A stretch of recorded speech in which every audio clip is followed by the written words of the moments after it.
ഈ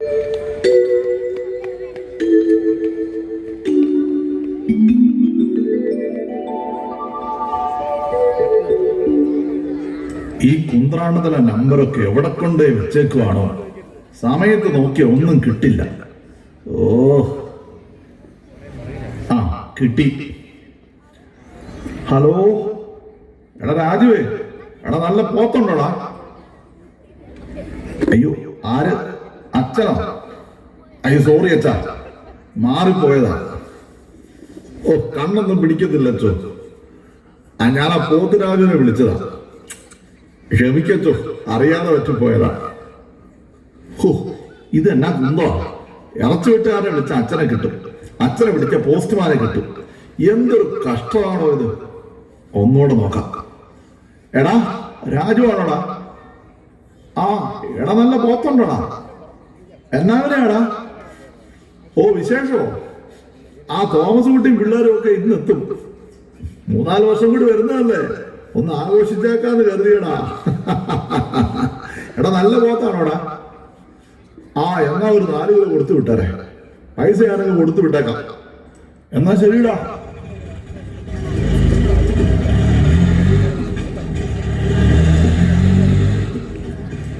ഇതാരായി രാവിലെ തന്നെ? എന്നാ പറ്റിയിട്ട് നിനക്ക്? ഒന്നും പറയണ്ട, പള്ളിയുടെ മുറ്റത്ത് മൊത്തം പുല്ലല്ലേ.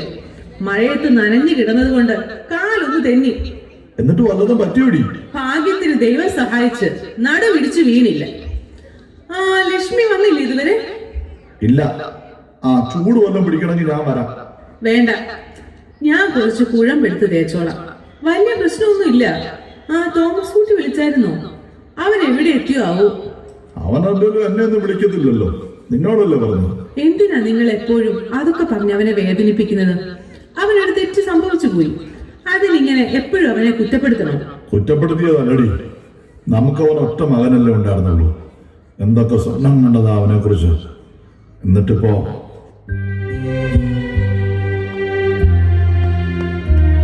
പുതിയ തലമുറയിലെ പിള്ളേരാകുമ്പോ എപ്പോഴും വീട്ടിൽ വന്ന് നിൽക്കാൻ പറ്റൂ? നമുക്ക് എങ്ങനെയെങ്കിലും ജീവിച്ചു പോകാന്നേ. എടി, നമ്മളിത് ഒരാള് പോയാ പിന്നെ നീ അത് ചിന്തിച്ചു നോക്കിയിട്ടുണ്ടോ അമ്മേ? തെക്കേലെ കൊച്ചു വെറുതെ ചേട്ടൻ കഴിഞ്ഞ ആഴ്ച മരിച്ചപ്പോ കണ്ടത് 4 ദിവസം കഴിഞ്ഞ. മക്കളൊക്കെ പുറത്താ. വളർത്തി വലുതാക്കിയ അപ്പൻ ചത്തു ചീഞ്ഞു കിടന്നിട്ടും ഒരു മനുഷ്യ കുഞ്ഞു പോലും അറിഞ്ഞില്ല. ഒരാഴ്ചക്കിടയിൽ അവരൊന്ന് അന്വേഷിച്ചു പോലും ഇല്ലെന്ന്.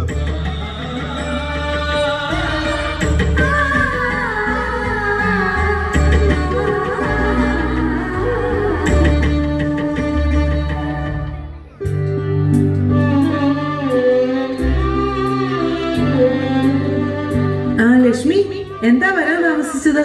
കൊച്ചിനെ കൊണ്ട് ആശുപത്രിയിൽ പോയതാ ചേച്ചി. എന്തു പറ്റി? പനി വല്ലതും ആണോ? ഇന്നലെ അയാൾ വീണ്ടും വീട്ടിൽ വന്നു ചേച്ചി.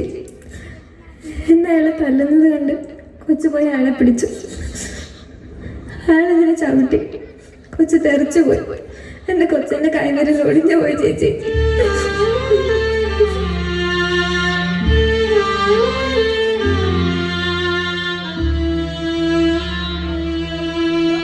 എന്തൊരു ക്രൂരതയാണ് അവൻ കാണിക്കുന്നത്. അവനെതിരെ ഒരു കേസ് കൊടുത്തുകൂടെ നിനക്ക്? എനിക്ക് പേടിയാ ചേച്ചി. ആരാ എനിക്കുള്ളത്? അയാൾ എന്റെ കൊച്ചിനെ കൊന്നുകളെ. ലക്ഷ്മി വിഷമിക്കാതെ, ഞാൻ ജിസമോളോട് പറയാം. അവൾ എന്തെങ്കിലും ഒരു വഴി കാണും. ചേച്ചി, എനിക്കൊരു സഹായം ചെയ്യാമോ? സിസ്റ്ററിനോട് പറഞ്ഞ് എന്റെ കൊച്ചിനെ അവരുടെ അനാഥാലയത്തിൽ ചേർക്കാമോ? ഇങ്ങനെ കിടന്ന് നരകിക്കുന്നതിലും ഭേദം. പിന്നെ ഞാൻ എവിടെയെങ്കിലും പോയി ചത്തോളാം.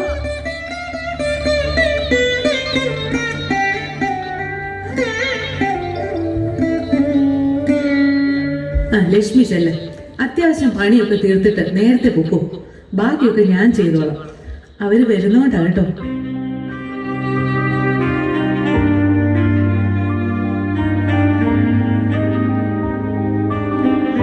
എന്ത് പറ്റിയടി അവക്ക്?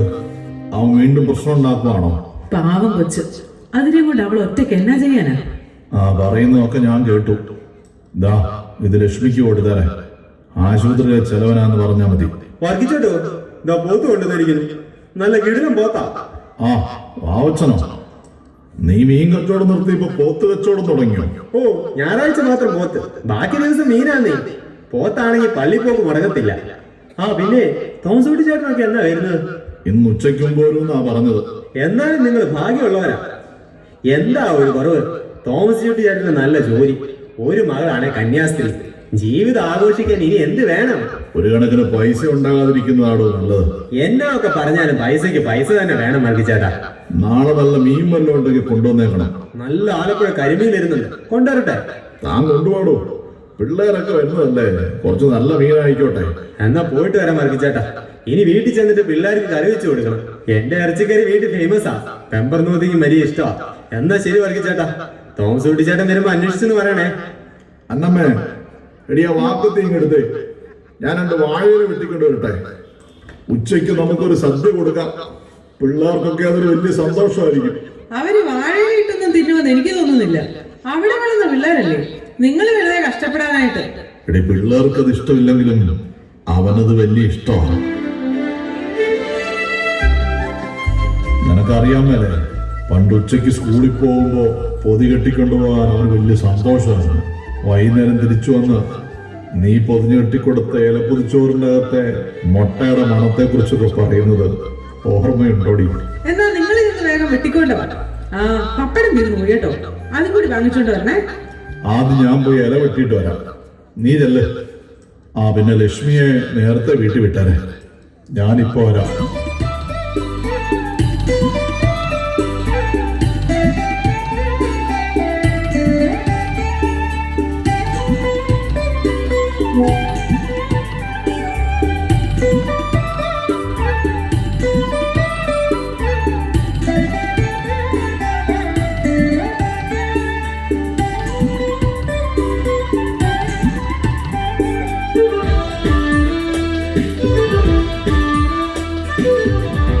അന്നാമോ, എടി ഇതങ്ങ് എടുത്ത് വെച്ചോ. അവൻ വിളിച്ചോടി. ഓ ഇതുവരെ ഇല്ല. നിങ്ങൾ വന്ന് ചോറ് കഴിക്കേ. പ്രഷറും ഷുഗറും ഒക്കെ ഉള്ളതല്ലേ, നേരെ 2 മണിയാവുന്നു. മരുന്ന് കഴിക്കാനുള്ളതല്ലേ, അവർ വന്നോളൂ. വേണ്ടടി, അവൻ കൂടി വന്നിട്ട് കഴിക്കാം. പിള്ളേരുടെയൊക്കെ കൂടെ ഇരുന്ന് കഴിച്ചിട്ട് എത്ര കാലമായിടി. ആ, ഞാനൊന്ന് പോയി മേല് നനച്ചിട്ട് വരാം. ആ എന്നാ ഞാൻ അങ്ങ് ചെല്ലട്ടെ.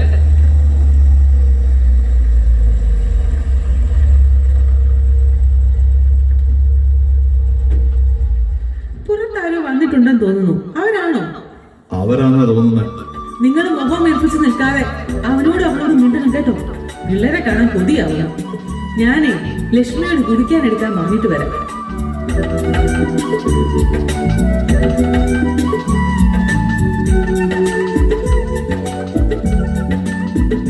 ആ വന്നോ? തിരുവനന്തപുരത്താണോടാ വന്നോ? അതെ, കുറച്ച് ലേറ്റ് ആയി. ആ എടാ തോമസ് കുട്ടി, നീ വന്നോടാ. എടാ അവളും പിള്ളേരൊക്കെ എന്തേടാ? അവൾക്കെന്തോ ലീവ് എടുക്കാൻ പറ്റിയില്ല. അവളില്ലാതെ പിള്ളേരും വരില്ല. പിന്നെ ഞാനും നിർബന്ധിച്ചില്ല, അവർക്ക് ഇവിടെ നിന്ന് സെറ്റ് ആകത്തില്ല.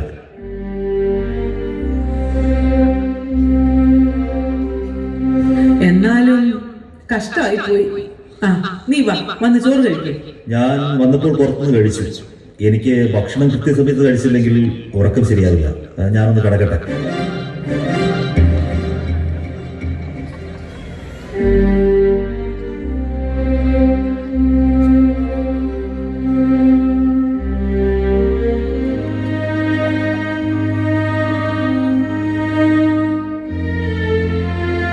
ചാച്ചാ, അന്നമ്മോ, വിളമ്പ് വെച്ചതൊന്നും തിരിച്ചെടുത്ത് വെക്കണ്ട, ഞാൻ കഴിക്കാൻ വരുവാനോ. നല്ല വിശപ്പുണ്ട് എനിക്ക്. അവനെന്നാ പറ്റി? അവനെന്താ ഇങ്ങനെ? മക്കൾ വലുതാകുമ്പോ അപ്പനമ്മമാർ അവരിൽ നിന്നൊന്നും പ്രതീക്ഷിക്കരുത്. അതാണടി പുതിയ ലോകത്തിന്റെ പാഠം. ബൈബിളിൽ ഒരു കഥ പറയുന്നുണ്ട്. വിളിച്ചവർ വരാതിരുന്നപ്പോ വിളിക്കപ്പെടാത്തവരെ കൂടെ ഇരുത്തി വിരുന്നു കൊടുത്ത ഒരു കഥ. അകത്ത് പോയി പാത്രം എടുത്തു വെക്ക. 1 അല്ല 3. അവൻ വരുന്നില്ലെന്നല്ലേ പറഞ്ഞത്, പിന്നെ ആർക്കാ? 3 വേണം. അവളെയും കൂടി വിളിക്ക, ലക്ഷ്മിയെ. അല്ലെങ്കിൽ നമ്മൾ ഒറ്റയ്ക്കായി പോകുക.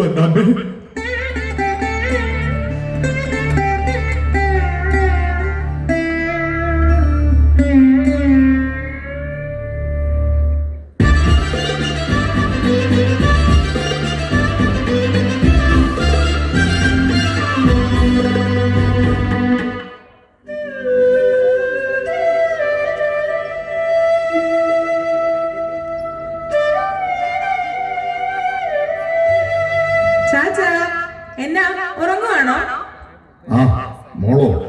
ആ ജിസ്മി മോളെ, നീ എന്താ ഒന്നും പറയാതെ ഇങ്ങോട്ട്? എനിക്കെന്താ, എന്റെ വീട്ടിൽ വന്നുകൂടെ? കർത്താവിനെ കെട്ടിച്ചു കൊടുത്തെങ്കിലും ഇതിപ്പോഴും എന്റെ വീട് തന്നെയാണ്. എവിടെ എന്റെ ചേട്ടൻ? നേരിട്ട് കണ്ടാലെങ്കിലും ഓർമ്മയുണ്ടായെന്ന് നോക്കട്ടെ. എവിടെ? അതൊന്നും പറയണ്ട മോളെ. അവരെല്ലാവരും കൂടി വരുമെന്നും പറഞ്ഞ് ചാച്ചൻ ആഴ്ചകൾക്ക് മുമ്പേ തുടങ്ങി ഒരുക്കവാ. വലിയ സന്തോഷമായിരുന്നു. പക്ഷെ അവൻ മാത്രമേ വന്നുള്ളൂ. വന്നതും എന്തൊക്കെയോ മാറ്റം. അവൻ പഴയതുപോലൊന്നും അല്ല മോളെ. ചാച്ചന് വലിയ വിഷമമായി. അതൊക്കെ നിങ്ങൾക്ക് തോന്നിയതായിരിക്കും. എവിടെ? ഞാൻ ചോദിക്കാമല്ലോ അവനോട്. അവൻ വന്നു, അകത്ത് കയറി, പിന്നെ മുറി കയറിയിരുന്നു. പിന്നെ ഇപ്പൊ ഇതേ എങ്ങോട്ടും ഇറങ്ങിപ്പോയി. മോളെ, ശരിക്കും അവൻ എന്തോ പ്രശ്നമുണ്ടോ? എനിക്ക് തോന്നുന്നത് പണ്ടത്തെ പ്രശ്നം കാരണം ചിലപ്പോ നിങ്ങളെ ഫേസ് ചെയ്യാൻ ബുദ്ധിമുട്ടുണ്ടാവും. അങ്ങനെയല്ല മോളെ, എനിക്കെന്തോ പേടിയാകുന്നു. ആ, മോള് വല്ലതും കഴിച്ചോ? ഓഹോ, ഇവിടെ അമ്മയുടെ കൈകൊണ്ട് ഉണ്ടാക്കിയത് കഴിക്കാൻ വേണ്ടിയാണ് മഠത്തിലെ ഫീസ്റ്റ് പോലും വേണ്ടാന്ന് വെച്ച് വന്നത്. നല്ല വിശപ്പ്. എന്നതാ അവളെ കഴിക്കാൻ? എല്ലാം ഉണ്ട് മോളെ. ഉണ്ടാക്കി വെച്ചതൊന്നും ആരും കഴിക്കാനില്ലാഞ്ഞിട്ട് ഞാൻ അത് ലക്ഷ്മിക്ക് എടുത്തു കൊടുത്തു. പാവം, അവളുടെ കൊച്ചിന്റെ കൈ അവൻ തല്ലി ഒളിച്ചു. നിന്റെ ഓർഫനേജിൽ എങ്ങാനും ആ കൊച്ചിനെ നിർത്താൻ പറ്റുമോ എന്ന് ചോദിക്കാൻ പറഞ്ഞു. അതൊക്കെ നമുക്ക് പിന്നെ പറയാം. വേഗം എനിക്ക് ഫുഡ് എടുത്തേ. എന്നതാ സ്പെഷ്യല്? ആ, നീ വാ, എല്ലാം തിന്ന് തീർത്തിട്ട് നിന്നെ ഞാൻ വിടൂ.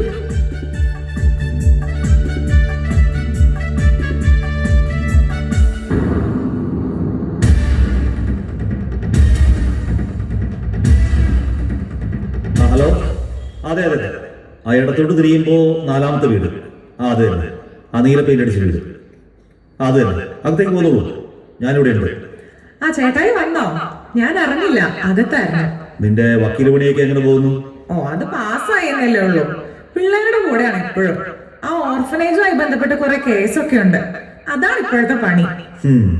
ഇപ്പോ അച്ഛന്മാർക്കും കന്യാസിമാർക്കും ഇതാണല്ലോ പണി. ചേട്ടായി എന്താ അങ്ങനെയൊക്കെ പറയുന്നേ? നേരത്തെ പള്ളിയിൽ ഇറങ്ങാത്ത ആളായിരുന്നല്ലോ. അതൊക്കെ അന്ന്. ഇപ്പോ വിവരം വെച്ചപ്പോഴാണ് മനസ്സിലായത് ഇതൊക്കെ വെറും തട്ടിപ്പാണെന്ന്.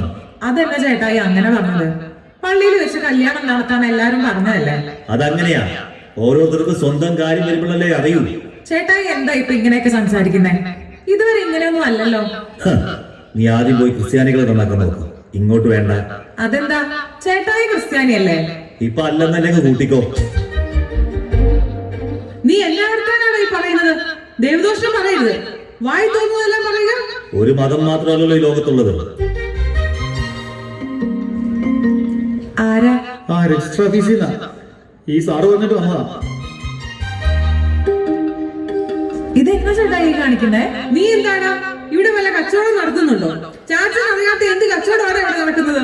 വയസ്സാം കാലത്ത് എല്ലാവർക്കും കൂടി വലിയ പുണ്യം മൂത്തിട്ടെ വലിയ കന്യാസ്ത്രീമർദ്ദം എഴുതി കൊടുക്കാതിരിക്കാൻ ഞാനൊരു മുൻകരുതലെടുത്തതാ. ചേട്ടായി, നിനക്കെന്താണ് അവളെ കെട്ടിയപ്പോ നിന്റെ വെളിവ് നഷ്ടപ്പെട്ടോ? വെളിവ് നഷ്ടപ്പെട്ടതേ നിങ്ങൾക്കാ. എല്ലാരും കൂടെ ചേർന്ന് എല്ലാം എഴുതി കൊടുക്കാൻ വേണ്ടിയല്ലേ ഇവളിവിടെ കയറി ഇറങ്ങുന്നത്.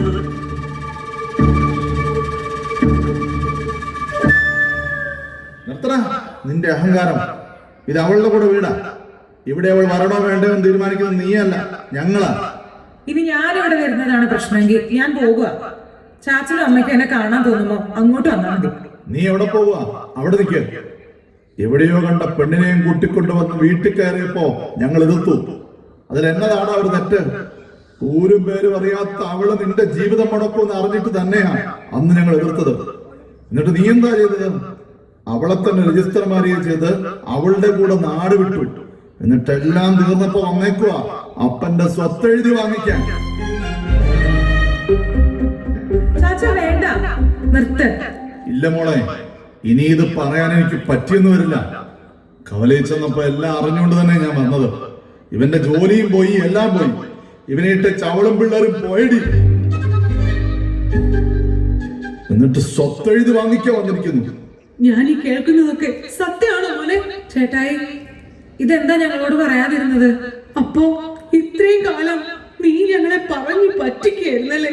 എന്തിനാ മോനെ നീ ഞങ്ങളോട് ഇങ്ങനെ? അവന് നമ്മളെ ഒന്നും വേണ്ടടി. അങ്ങനെ വേണമായിരുന്നെങ്കിൽ അവൻ ഒരു വാക്കെങ്കിലും ഇത്രയും കാലത്തിനിടയ്ക്ക് നമ്മളോട് പറഞ്ഞേ.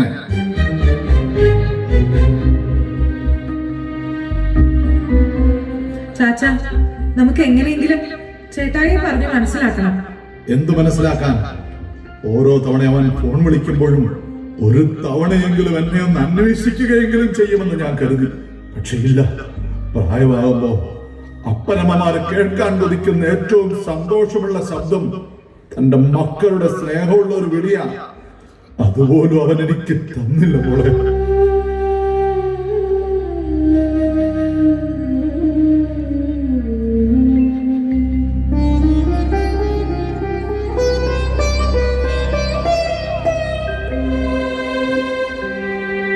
ചേച്ചി, എന്താ ചേച്ചി?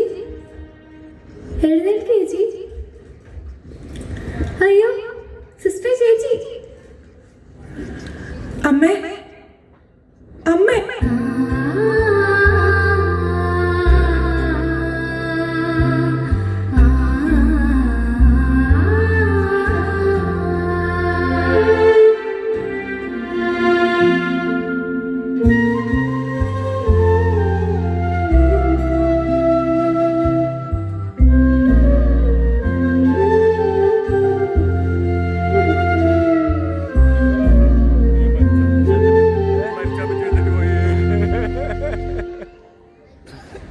ലൈറ്റ് ഇവിടെ ഓഫായില്ല.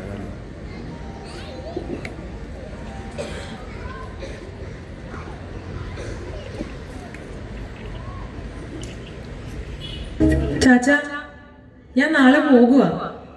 ചാച്ചൻ ഇവിടെ എങ്ങനെ തന്നെ നിൽക്കും? ചേട്ടായി ഇങ്ങനെ പെട്ടെന്ന് തിരിച്ചു പോകുന്നു ഞാൻ ഒരിക്കലും ഓർത്തില്ല. ലക്ഷ്മിയോടും കൊച്ചിനോടും ഇവിടെ വന്ന് താമസിക്കാൻ ഞാൻ പറഞ്ഞിട്ടുണ്ട്. മോളെ, ഞാനൊരു കാര്യം പറഞ്ഞ മോള് സമ്മതിക്കണം. എന്താ ചാച്ച? അവനും അവന്റെ കൊച്ചുങ്ങൾക്കും കൊടുക്കാൻ വേണ്ടി ഞാനും നിന്റെ അമ്മയും കൂടി ആരും അറിയാതെ ഒരു നിക്ഷേപം നടത്തി വെച്ചിട്ടുണ്ടായിരുന്നു. ഒരു 6 ഏക്കർ സ്ഥലം അങ്ങ് തൊടുപുഴയിലാണ്. ഇനിയിപ്പോ അതിന്റെ ആവശ്യമില്ല. അതിലൊരു 5 ഏക്കർ അത് നിന്റെ അനാഥ മന്ദിരത്തിലെ പിള്ളേർക്ക് വേണ്ടി ഞാൻ എഴുതി വെച്ചു കഴിഞ്ഞു.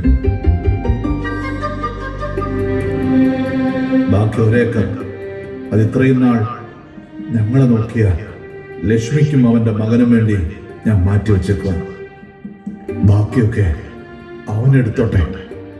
ചാച്ച, ചാച്ചന്റെ ഈ വലിയ മനസ്സ് അത് ചേട്ടായിക്ക് കിട്ടാതെ പോയല്ലോ. സ്നേഹം അതുമാത്രം നമുക്ക് പിടിച്ചു വാങ്ങാൻ പറ്റില്ലല്ലോ മോളെ. ശരിയാ ചാച്ച, അത് കൊടുക്കാനേ നമുക്ക് പറ്റൂ. ഞാൻ സുപ്പീരിയർ അമ്മയോട് പറയാം. എന്റെ ഒരാഗ്രഹം കൂടി മോള് സാധിച്ചു തരണം. എന്താ ചാച്ച?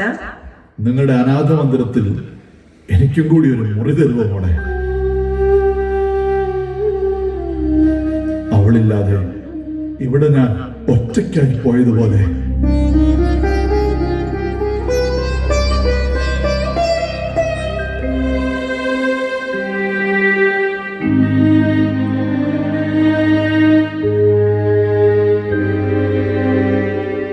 എടി അന്നാമ്മേ, ഇപ്പോ എനിക്കൊരു സമാധാനമുണ്ട്. എല്ലാ ഉത്തരവാദിത്വവും ഇറക്കി വെച്ചപ്പോ.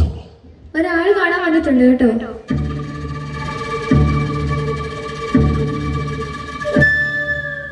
ആ, താനാണ്. എടോ, എവിടെയാ ഒപ്പിടേണ്ടത്? ബാക്കിയെല്ലാം താൻ ചെയ്താൽ മതി. ചെലവാകുന്നത് എന്താന്ന് വെച്ചാൽ പറഞ്ഞാൽ മതി, ഞാൻ തന്നോളാം. ശരി വർഗീസ് ചേട്ടാ, പേപ്പറൊക്കെ ശരിയാക്കിയിട്ട് ഞാൻ അറിയിക്കാം. ചാച്ച, ചേട്ടായി വന്നിട്ടുണ്ട്. അവനോ? അവനെന്തിനാ? വാ ചേട്ടായി.